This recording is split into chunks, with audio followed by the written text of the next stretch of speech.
Police আমাদের এসে বললো জিজ্ঞাসাবাদ করবো, আমাদের একটা ইনফার্ম আছে, ও গরু বাসের পাচার টাচার করে, এরকম একটা ইনফার্ম আছে। না মানুষ কোনো সময় পাচার টাচার করে না, গরুর ব্যবসা অনেক দিন আগে কিছুদিন করলো। বেআইনি কাজ। হ্যাঁ, বেআইনি তো বটে। এখন যেটা জানা গেছে সেটা হচ্ছে বেশ কিছু লোকজনকে যারা বাংলাদেশি তাদেরকে নিয়ে আসা এবং তারপর ভোটার কার্ড, আধার কার্ড। ওসব কাজে ও কোনো সময় করেনি। কি কাজ? এখন নিজে চাষবাস করে। মানে এই যে কাজ কারবারে, মানে এখানে কি অন্য কেউ এখানে যুক্ত বা কেউ ফাঁসিয়েছে? আমাদের সন্দেহ এখন আপাতত তাই। ও সাধারণ ওই বলছে না, 2-3 বছর 4 বছর আগেকার কথা, একটু ওটা গরু মরু পাচার করতো, ওই বাংলাদেশে দিত, এদিক ওদিক বেচাকেটা করতো। হ্যাঁ, আমরা এখানকার স্থানীয় বাসিন্দা, পুরনো বাসিন্দা।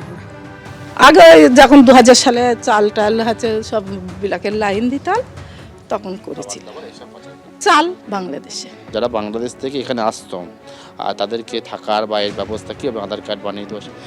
না, আমরা সব তাদের সাথে আমাদের কোনো যোগাযোগ নেই।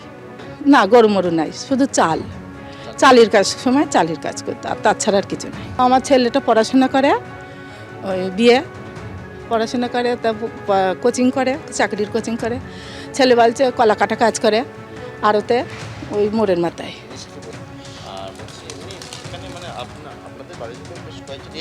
ছিল তো কারা? না, কেউ আসেনি, শুধু ওই পুলিশরা এসেছিল, আর কেউ আসেনি।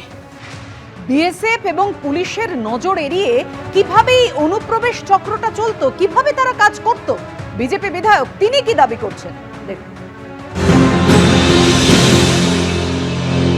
ওপার বাংলা থেকে মুসলিম অনুপ্রবেশ এবং যারা জঙ্গি জেহাদি, বাংলা আনসারি টিমের লোক, লস্করি তৈবা, একাধিক জঙ্গি সংগঠনের সঙ্গে যুক্ত, যারা রাষ্ট্রদ্রোহী মামলায় বাংলাদেশে বন্দী ছিল, ইউনিস আসার পরে তারা ছাড়া পেয়েছে। তারা এখন কি করছে, রীতিমতন মোটা টাকার বিনিময়ে এখানকার শাসক দল তৃণমূল কংগ্রেসের নেতারা এখানে আসার পর তাদের নাম টাম পাল্টিয়ে দিয়ে 50,000, 1 লাখ, 1.5 লাখ টাকা নিয়ে তাদের ভোটার তালিকায় নাম এবং তাদের আধার কার্ড ইত্যাদি ইত্যাদি করার পরে তারা বিভিন্ন রাজ্যে, দুবাই, সৌদি, পাকিস্তান, কাউকে মা বাবা সাজিয়ে নিয়ে এখানকার লোকাল বিডিওর যারা আধিকারিকরা আছে তাদের টাকা পয়সা দিয়ে তাদেরকে ভোটার তালিকায় নাম তুলে দিচ্ছে। কোনো একজনের থেকে 2 কাঠা জমি নিয়ে বসবাস করছে, বাংলাদেশও বাড়ি, এখানেও বিয়ে করছে, বাংলাদেশেও বিয়ে করছে। অর্থাৎ জনবিন্যাস এবং রাষ্ট্রদ্রোহী কাজের সঙ্গে তারা যে যুক্ত রয়েছে এবং বর্ডারের এলাকার মানুষ, আমরা পশ্চিমবঙ্গের মানুষ ভীষণভাবে শঙ্কিত।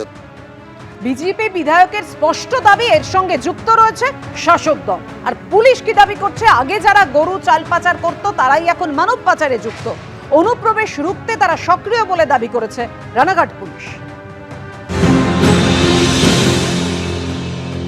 যে মেন যে টাউট যারা দালাল চক্র আছে, এই দালাল যে আছে বলাই রয়, সাগর বিশ্বাস, হায়দার মণ্ডল আর এই আনোয়ারা বিশ্বাস, এরা ঢুকেছে বলাই রায় আর সাগর বিশ্বাসের হাত ধরে।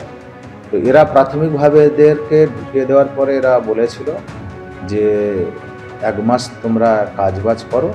সেই 1 মাসের মধ্যে ওরা বিভিন্ন রকমভাবে এরা যা ইন্ডিয়ান যে ভোটার কার্ড, আধার কার্ড, পাসপোর্ট এসব বানানোর ব্যবস্থা সুযোগ এরা করে দেবে। সেই মোতাবেক এরা মানে যারা অভিযুক্ত যারা আছে এরা মুম্বাইতে যায়, কাজকর্ম করার পরে আবার এই আনোয়ারা বিশ্বাসের বাড়িতে ফিরে আসে।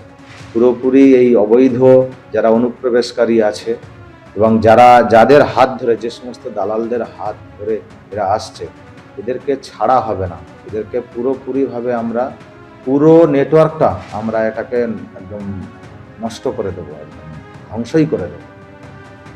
স্পেসিফিক কেসও আমরা করেছি। এরপরেও যারা এখনও আমরা এদের লিডিং স্টেটমেন্ট অনুযায়ী যাদের নাম আমরা জানতে পেরেছি, সেগুলোকে সবাইকেই আমরা